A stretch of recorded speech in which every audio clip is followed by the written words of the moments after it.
ស្ដាប់ចំរៀងទើបបងខំច្រៀងឲ្យអូនបានឮ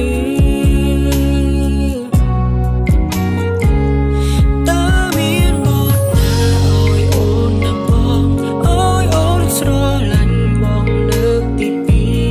រគ្រប់ចម្រៀងនៅក្នុងលោកនេះតើមានបទណាឲ្យអូននឹងបងមានចម្រៀងណាស្ដាប់ហើយនឹងបងចម្រៀងដែលអាចកែប្រែចិត្តអូនឬក៏មានតែបទចម្រៀងដែលប្រំថាបងនឹកអូនតើមានបទណាឲ្យអូននឹកបងឲ្យអូនស្រឡាញ់បងលើកទីពីរគ្រប់ចម្រៀងនៅក្នុងលោកនេះតើមានបទណាឲ្យអូននឹកបង